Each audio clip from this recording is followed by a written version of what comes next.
la vie véritable, n'est pas dans l'excitation émotionnelle, dans le sentimentalisme, ni dans des paroles bien méditées.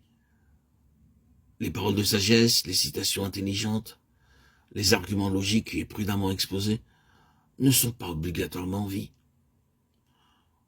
Sans nul doute, frères et sœurs en Christ, plusieurs demanderont, il est étrange que la vie ne soit pas dans la ferveur ou les pensées élevées. Où donc pouvons-nous trouver la vie? Qu'est-ce que la vie après tout? Nous confessons que nous n'avons pas de meilleure façon d'exprimer ce qu'est la manifestation de cette vie. Tout ce que nous pouvons dire, c'est qu'elle est plus profonde que les émotions, et bien plus encore que les pensées. Et aussitôt que nous la rencontrons, nous sommes à l'instant même vivifiés intérieurement. Et c'est quelque chose qui s'appelle la vie. Qu'est-ce que la vie? La vie est plus profonde que la pensée. La pensée ne surpassera jamais la vie. Elle est aussi plus profonde que les sentiments. Tout sentiment est superficiel comparé à la vie. Si la pensée ou les sentiments sont d'un domaine plus superficiel, qu'est donc alors la vie? Le Seigneur Jésus déclare « Je suis la vie ». Nous ne devrions donc pas conclure hâtivement que nous avons rencontré la vie, qu'il ne s'agissait après tout que d'une sorte d'ambiance chaleureuse comme cette soi-disant chaude atmosphère spirituelle. Nous devrions plutôt nous poser cette question: d'où procède donc cette ambiance? Un certain nombre d'expériences nous ont confirmé que beaucoup de ceux qui sont d'habiles faiseurs d'ambiance chaleureuse connaissent très peu le Seigneur. Beaucoup de personnes émotionnelles sont dénuées de la connaissance du Seigneur. Christ seul est la vie. Le reste ne l'est pas. Nous devons apprendre la leçon qui consiste à connaître la vie. La vie ne dépend pas de l'enthousiasme de nos émotions, ni de la diversité de nos pensées. Elle est exclusivement là où le Seigneur se manifeste lui-même. Connaître le Seigneur est donc ce qu'il y a de plus important. En le connaissant, lui, nous touchons la vie. Nous devons voir devant Dieu ce que signifie Christ, notre vie. Ceux qui sont facilement émotionnels ou particulièrement intelligents ne sont pas forcément des gens qui connaissent le Seigneur. Le connaître, lui, nécessite une vision spirituelle.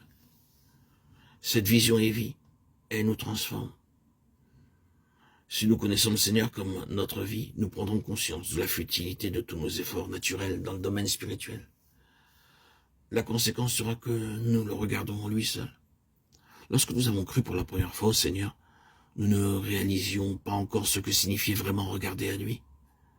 Mais graduellement, nous avons appris de plus en plus à regarder à lui. Nous avons reconnu que tout dépend de Christ et non pas de nous-mêmes. Au début de notre marche chrétienne, nous voulions posséder une chose après l'autre. Nous ne pouvions pas nous confier en lui pour toute chose. Après avoir été instruits davantage par le Seigneur, nous avons vu la nécessité de nous confier en lui, non pas dans le sens de croire en lui pour qu'il nous accorde une chose après l'autre, mais dans le sens de nous confier en lui pour qu'il fasse ce que nous sommes incapables de faire par nous-mêmes.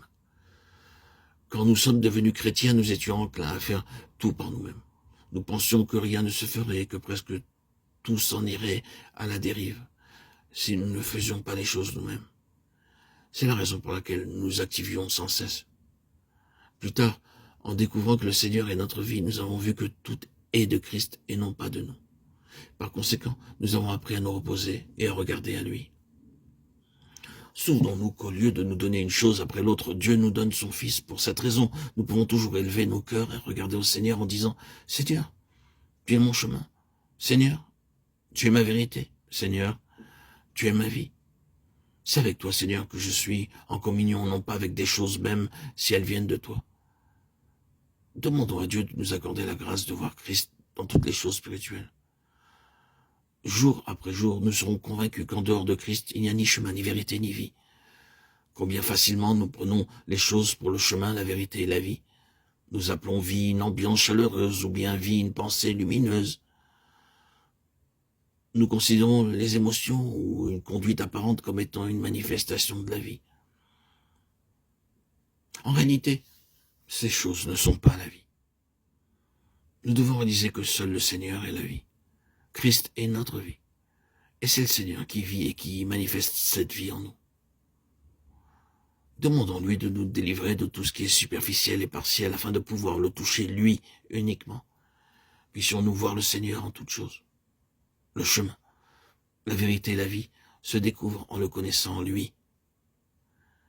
Frères et sœurs en Christ bien-aimés, chers amis auditeurs, auditrices, puissions-nous vraiment rencontrer le Fils de Dieu et le laisser lui vivre en nous.